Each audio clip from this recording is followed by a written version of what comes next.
Bonjour à tous, j'espère que vous allez bien. Alors aujourd'hui, nous allons voir les 4 choses à savoir avant de voyager pour l'Europe. Vous avez les ambitions pour venir en Europe, vous êtes tout content, c'est bien beau. Ok, vous devez savoir ceci. Écoutez très bien cette vidéo jusqu'à la fin. Et la quatrième chose est la plus importante et c'est même ce qui m'a poussé à faire cette vidéo aujourd'hui. Alors, avant d'arriver en Europe, vous devez savoir premièrement que vous devez avoir un mental d'acier. Oui, l'Europe n'est pas le voie bébé. L'Europe n'est pas pour les enfants. L'Europe, c'est pour les forts, ceux qui sont préparés à toute éventualité, ceux qui ne vont reculer devant rien, et ceux qui sont audacieux et ceux qui sont prêts à aller décrocher ce qu'ils veulent, peu importe où ça se trouve. Donc, vous devez savoir, avant d'arriver en Europe, vous devez arrêter vos comportements d'enfants. Vous devez arrêter d'être les bébés à maman ou à papa. Vous devez savoir que vous devez compter sur vous et rien que sur vous. Lorsque vous avez mis cette mentalité, lorsque vous avez inculqué ça dans votre tête, vous serez prêt pour l'Europe. Deuxièmement, vous devez savoir qu'arriver en Europe pour les étudiants, une fois sur le territoire, vous devez valider votre titre de séjour. Oui, c'est très important.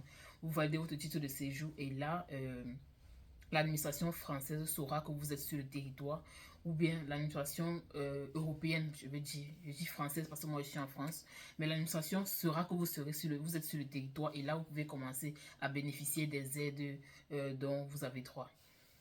Ok. Deuxièmement, avant d'arriver en Europe, vous devez impérativement prévoir 2 ou 3 personnes pour vous accueillir à l'aéroport. Il y a des histoires qui me sont parvenues, des personnes qui ont été abandonnées carrément à l'aéroport par, leurs familles ou leurs amis qui étaient censés venir les chercher. Donc, c'était très, très désagréable. Donc, vous devez prévoir au moins ces 2 ou 3 personnes qui sont prêtes à venir vous chercher à l'aéroport. Au cas contraire, vous pouvez justement prendre un plan B, on ne sait jamais, mais vous devez être prêt au fait que la personne qui est censée venir vous chercher ne puisse plus être là. Donc vous devez avoir forcément un plan B. Très important. Mais je dis ceci, c'est pas trop mauvais. Dans la mesure où vous êtes abandonné à l'aéroport, c'est pas mal. Là au moins, si vous comprendrez que vous êtes arrivé en Europe et l'Europe va vous dire en quelque sorte bienvenue. Vous allez comprendre le système directement. En fait, c'est ça. Or, avant d'arriver en Europe, il faut savoir que vous devez anticiper sur tout ce que vous devez faire. Vous devez anticiper. Je m'explique. Nous sommes en 2024. Étant en 2024, vous devez impérativement avoir la vision sur 2025.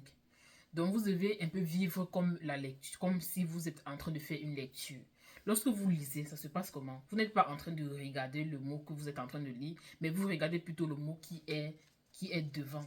Cela va vous permettre de faire une lecture courante. C'est la même chose en Europe. Vous ne devez pas, lorsque vous êtes dans l'année, par exemple 2024, vous ne devez pas juste vous focaliser sur ce que vous êtes en train de faire, mais vous devez directement savoir et avoir une vision claire sur ce que vous allez faire en 2025. Là, ça va vous permettre d'anticiper toute éventualité, de limiter le stress et de pouvoir mener à bien toutes tes activités. Si vous êtes étudiant, si vous êtes travailleur, ça va vous permettre d'avoir une visibilité sur toutes vos actions et de pouvoir anticiper au cas où il y a des anticipations à faire. Et cela vous évitera bien évidemment, comme je l'ai dit, le stress. Parce que le stress, c'est un facteur vraiment très crucial ici. Tout le monde souffre de cela. Et vous remarquez chaque fois, vous entendez à la télévision et tout, les gens qui se pendent sur les trains, les gens qui se jettent sur les trains et tout ça parce que l'Europe est très stressant. Donc il faut savoir anticiper. Cela va vous permettre d'éviter justement ce stress-là.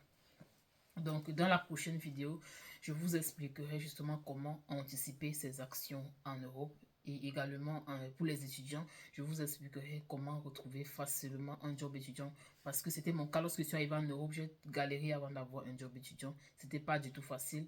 J'ai fait près de 8 mois, de 7 mois sans job, oui, mais après tout cela m'a permis d'avoir des expériences sur comment mener à bien mes recherches et pouvoir maximiser là où je dois maximiser et ce qui m'a permis d'obtenir mon job. Donc, je vais vous expliquer et je vais vous faire une illustration de ce que j'ai fait lors de mon entretien et ce qui m'a permis d'avoir mon job rapidement. Donc, on se dit à très bientôt. Merci de m'avoir suivi jusqu'à la fin. On se dit à très bientôt pour une prochaine vidéo. Bonne soirée, bonne journée, en fonction de où vous vous trouvez.